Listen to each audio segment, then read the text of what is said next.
Okay.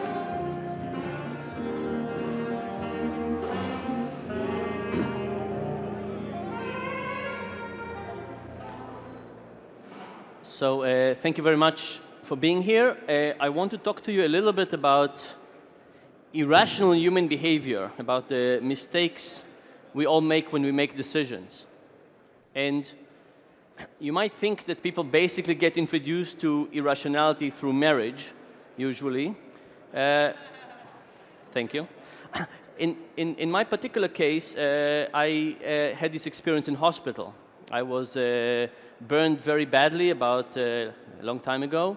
I spent about 3 years in hospital as a consequence of this. And one of the things that happen in hospital, actually there's a lot of ways to examine human irrationality in hospital, but one of the worst things that happened to me was the process of bandage removal. So imagine that you're a burn patient, and in fact you all must have taken a Band-Aid off at some point, and you must have wondered what's the right approach. Do you rip it off quickly? Do you take a short time but high intensity? Or do you take it off slowly and have a long duration, but each second is less painful? Which one of those is the right approach? For me, in the burn department, this was perhaps the most important decision I could think about. And the nurses in the department had the strategy that the ripping approach was better. So they would grab hold of a Band-Aid, they would rip it, they would grab hold of the next one, they would rip it. And they kept on doing this for about an hour until all the bandages were off. And as you can imagine, as a patient, I didn't like this at all. And I tried to convince them to take things slower. I said, why don't we just take it slower? Why don't you take more time, have it less intense? And what the nurses told me were two things. They told me that they were correct, that they had the right model of the patient, that they knew what's right for me, kind of like the economic version of decision-making. And they also told me that I'm a patient, and I need to remember that the word patient doesn't mean intervene, get involved, make suggestions. It means be quiet and sit there and just do what you're being told. So I kept on being a patient for 3 years, and when I left the hospital later and I started studying at the university, I learned about the experimental method. I learned that sometime if you have a question about the outside world, you can create a representation of it in the lab, and you can try and study it and figure out what's the right answer. I was still concerned with this question of how do we create experiences that have some pain and last over time, and how do we create the minimal experience possible for patients. So initially I didn't have much money, so I went for simple equipment. I bought a carpenter's vise in a hardware store, and I would bring people to the lab and I would crunch their fingers a little bit. And I would crunch people's fingers for long duration and short duration, pain that went up, pain that went down, with breaks, without breaks, all kinds of versions. And when I finished crunching people's fingers, I would say, so how painful was this? And how painful was that? Or if you had to choose between the last two, which one would you choose to do again? Like all good academic projects, I got more funding, I moved to better equipment, electrical shocks, noises, all kinds of wonderful equipment. And what I learned at the end was the nurses were wrong. Now, in economics, when we think about people making right decisions, we think about basically few important elements. The people should be good agent, which means that they should want to make good decisions. They should have experience in doing it. And the stakes should be reasonably high. So they should care about making the right decisions. And the nurses, in my case, had all the right ingredients. They were wonderful people, they had plenty of experience, and these were important decisions. More important for me than for them, but they were still important decisions. And the question that troubled me was, how could the nurses, with all their good intention and experience, still were getting things wrong? And are the nurses the only ones who are getting things wrong, or are we all susceptible to these mistakes that despite of all kind of experience we could still make repeatedly with high costs? So from then on, I started looking at other examples. Now, what I want to do next is I want to show you a few examples of visual illusions. And visual illusions are very nice to get us to think about mistakes we all do repeatedly without a way to solving it. So here's the first one. When you see these two tables, what do you see as longer? The y-axis on the table on the left or the x-axis on the table on the right? Anybody sees the one on the left as being longer? Raise your hand. Should be everybody. Nobody is supposed to see it differently. But of course, this is an illusion. It turns out they're identical. I can put some lines on the tables. I can animate them. And to the extent you believe me that I didn't shrink the lines, which I didn't, I've now proven to you that this was a visual illusion. I'll show you two more. One of my favorite illusions is this one. What do you see the top arrow pointing to? What's the color? Kind of brownish. The bottom color? Yellowish. It turns out they're identical. Can anybody see them as identical? It's virtually impossible. But if I cover the rest of the cube up, everything but the two patches, now you can see them as identical. Sometimes I bring printouts of these things because nobody believed me that I didn't really change it. You can print it for yourself later and see. They're identical. Now, what's interesting about visual illusions is we make this mistake and we can't help it. Here I am taking it back off. I've just shown you it's an illusion, but it's impossible for you to look at it and say, oh, yes, of course, I know that they are the same because I've just seen this. I'll show you a last visual illusion. This one only works once, so if you've seen it before, let me know. How many people have seen this before? Okay, I think we'll take 2 minutes of the people. So the ones who've seen it before, please do not participate. The people who've not seen it, here is what will happen. You will see two teams of people playing basketball. People with white T-shirts and people with black T-shirts. The people with white T-shirts will pass the ball only to the people with white T-shirts. The people with black T-shirts will pass the ball only to people with black T-shirts. And your mission is to count how many times the people with white T-shirts pass the ball to each other. When we finish this, I will ask you out loud to tell me, and if you don't say the right number, you will be publicly humiliated. Okay? How many times the people with white T-shirts pass the ball to each other? And I'll tell you as the last thing that it turns out that people who do it better, people who count correctly in this task, have proven to live longer and be wealthier. Okay? It's 30 seconds. How many times the people with white T-shirts pass the ball to each other? Please do well. Ready, set, go.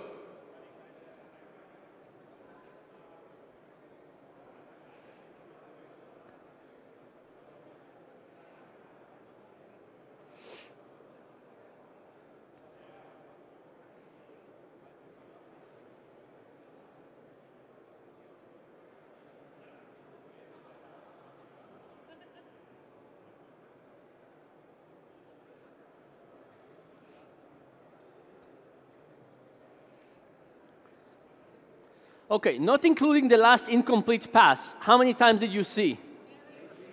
Ho, ho, ho, lots of different numbers. 15, how many people saw 15? 16? 17? 18? Okay, I'm happy we're not doing accounting as a group. The truth is I don't really care how many you found. The real question I care about is how many people who did not see this before saw the gorilla? Let's look at it again. And this time, don't look at the white people. Try and see if you see the gorilla. It's small, it's difficult to see, but let's see if you can nevertheless see it. It's the same clip exactly.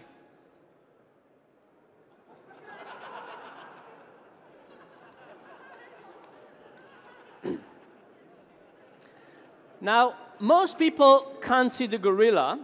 And in fact, the more you listen to the instructions to pay attention to the people with the white shirt, the less likely you are to see the gorilla.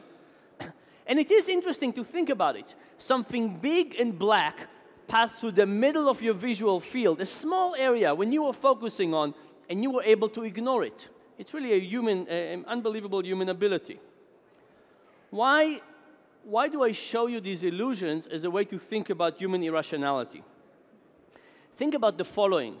Vision is probably our best system. We have more of our brain dedicated to vision than to anything else. We do it more hours of the day. We're evolutionarily designed to doing it.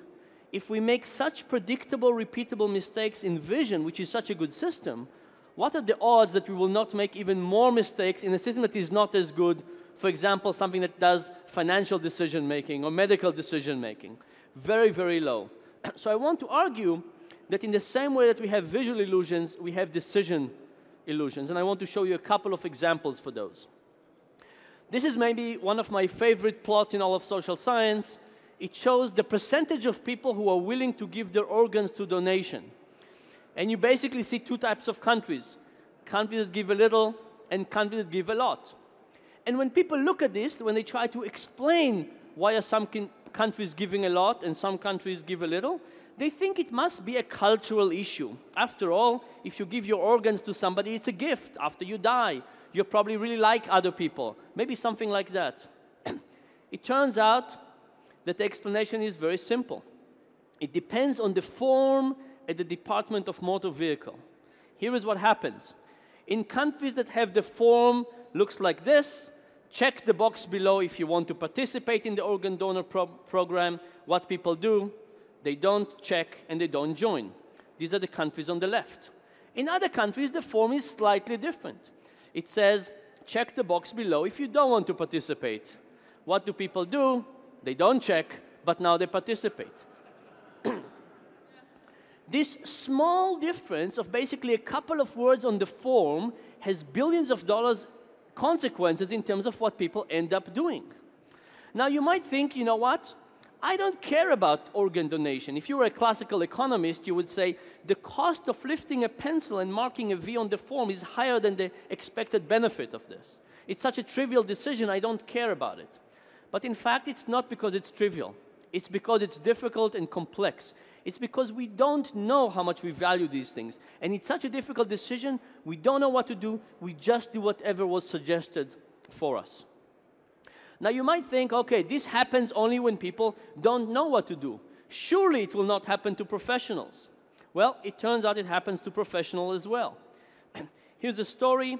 This is a study that was given to 700 physicians, and they told these physicians, you have a patient with the possibility of hip replacement. You've treated them with all kinds of medication. Nothing seems to be working. So you decide to refer the patient to hip replacement. However, yesterday, before the patient has the hip replacement, you discovered you forgot to try ibuprofen, one particular type of painkiller. What do? Do you let them go and have hip replacement, or do you pull them back and try ibuprofen for a few weeks? Don't know how much trust you have in your physicians. The good news is that most of the physicians decided, let's pull the patient back, let's try ibuprofen. Hip replacement, after all, is dangerous and expensive and so on. For the other group of the physicians, they make the decision slightly more complex. They said, yesterday when you reviewed the case, you realized there were two medications you didn't try out yet, ibuprofen and piroxicam. What do? Do you let the patient continue, or do you pull them back? And if you pull them back, do you try ibuprofen or do you try piroxicam? What happened now is that decision became slightly more difficult. But sending the patient on the way to hip replacement was as easy, but pulling them back became more difficult. Now the majority of the physicians decided to let the patient go with hip replacement. Even a small increase in the difficulty of the way the decision was phrased caused professional people to make vastly different decisions. I'll tell you the last story about this. This is a story that was done in a very fancy drugstore, a grocery store in Palo Alto, and they set up this jam tasting booth. You've seen those things in supermarkets, right? Sometimes they had 6 jams, and sometimes they had 24 jams. And the first question was, when will people approach more? What's more exciting, to see 6 jams or 24? It was more exciting to see 24 jams. More people came. The next question was, will it matter how many jams people would taste? Turns out it doesn't matter. People tried a jam and a half on average. But the really important question was, how many people will end up buying jams? They gave people a coupon for jam that was good not just for the 6 and not just for the 24. It was good for every jam at the store, and there were 300 jams in the store. Now, what do you think? Who was more likely to buy jam? People who saw 6 jam or 24 jams? Something bad happened here. By how much? What do you think? So the percentage of people who got jam in the 6 jam condition were 30%. What do you think was the percent in the 24 jam condition? Any guesses? 15, 5, 3% ended up buying jam. Now, here is what happened. Some people go to the supermarket with jam on their shopping list. And those people buy jam regardless. But the moment you make the decision more complex, the moment you make it more difficult, people basically adopt the default. They don't know what to do. Now, jams are not complex. We're talking sugar and some fruit. But nevertheless, the moment you put too many of those together, you make the decision more complex. I want to tell you about one last phenomena in this regard. Imagine I asked you the following. I said, would you like a trip to Rome, all expenses paid? Or would you like a trip to Paris, all expenses paid? And Rome and Paris are different on many dimensions. It's hard to figure out what you do. Now, what if I added another option? I said, you have a trip to Rome, you have a trip to Paris, or you could have your car stolen. I'm adding an option that nobody wants. Now, when you add an option that nobody wants, it should not change your preferences between Rome and Paris. But imagine that the option I added was not exactly like having your car stolen. It was a trip to Rome, all expenses paid, breakfast, everything like the regular trip to Rome. But if you want coffee in the morning, you have to pay for it. It's €2.50. Now, in some sense, the Rome without coffee is like having your car stolen. Given that you can have Rome without coffee, why would anybody ever pick Rome without coffee? And it's also a real irrelevant option because you shouldn't care about it being in the choice set. But what happened is that when we introduced Rome without coffee, people start choosing Rome. When we introduce Paris without coffee, people start choosing Paris. Here are two other examples of this thing. This was an ad I saw in The Economist a few years ago. And The Economist gave us three options. The top one was an online subscription for $59. Sounds reasonable, expensive, but reasonable. A print subscription for $125, more expensive, but maybe. Or we could have both for $125. When you see the option for both, you wonder, why is the middle option there? What is it doing there? So I called up The Economist and I said, what are you thinking? What was going on? And they switched me from department to department, and eventually they never told me what was the answer, but they took it offline. So I did the experiment with The Economist. I printed this form, and I gave it to 100 MIT students, and this was the choice shares, what people wanted. Now, if you have an option that nobody chooses, what do? You eliminate it. So for another group of students, I eliminated the middle option, and I gave it to them, to another 100 students again. Here is what happens. The option that was least popular became the most popular, the most popular became the least popular. What is happening was that the middle option was useless. But it was useless in the sense that nobody wanted it. But it changed how people thought about the experiment as a whole. It changed how they thought about it. And it turns out decisions are very, very difficult. So often what we do is we do relative comparison. Now, we're all here to have fun, so here's a practical advice from this. I also did this experiment with sexual attraction. I took pictures of students. These are not students, but just illustration. And imagine you had a choice between who do you want to date, Tom or Jerry. Some people, with Photoshop, I made an ugly version of Jerry. So some people had Tom, Jerry, and ugly Jerry. Other people had Tom, Jerry, and ugly Tom. Here is what happened. When ugly Jerry was in the set, Jerry was most popular. When ugly Tom was in the set, Tom was most popular. This, of course, gives you two important, simple advice for life. The first one is when you go bar hopping, who do you want to take with you? Perfect. An ugly version of you. Slightly similar, but slightly uglier. The second advice, of course, is that if somebody else invites you to go with them, you know how they think about you. What is the big point? The big point is that when we think about standard economics, we have this beautiful view of human nature. What a piece of work is man, how noble in reason, and so on. In behavioral economics, we're much less generous to people. In fact, the visual that we have when we think about human nature is more like this. Now, it's a slightly depressing view of human nature, but it also has its advantages, because if you think about the economic meltdown, or if you think about other tragedies, I think many times it comes from the fact that we don't understand human beings. We have these expectations of people as being perfectly rational. And to understand exactly where we fail in our irrationality is very important.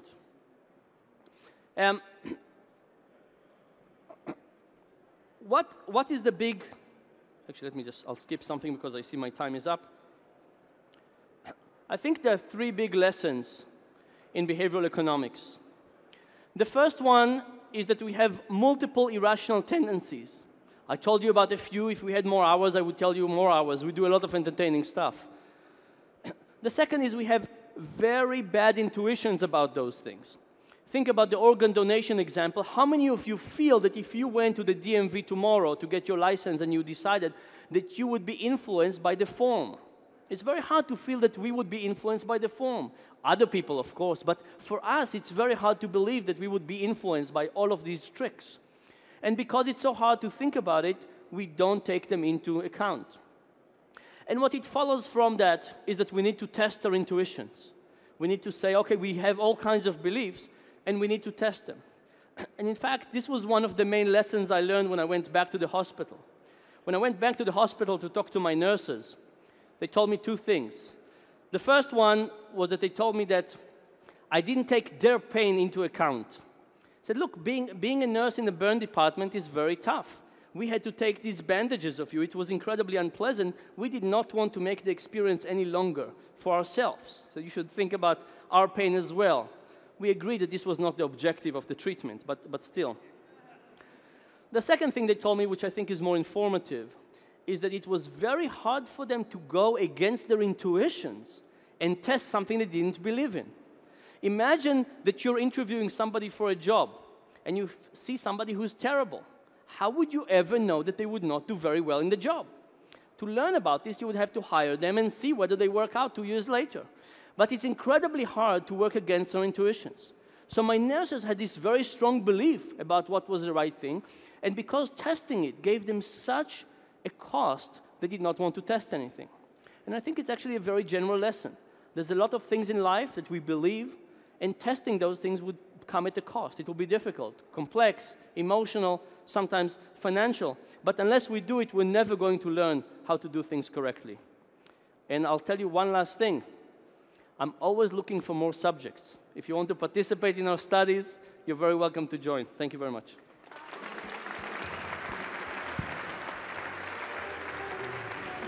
One question I have to you, Dan. Sure. This was very interesting. You also wrote a book on, what is the name of your book? In German, I don't remember the name, but in English it's called Predictably Irrational. Yes, and it was one of the best business books of New York Times in 2008. Yeah. And you have just been awarded to be one of the leading minds in 2009 by Fortune magazine. So we are very happy you have been with us. We will have now half an hour of break. So relax and take decisions, and we will be back half an hour from here, 5:45 with our last sessions on philanthrocapitalism, and we will have a very interesting show and performance by Deutsche Post about their disaster relief efforts. Thank you.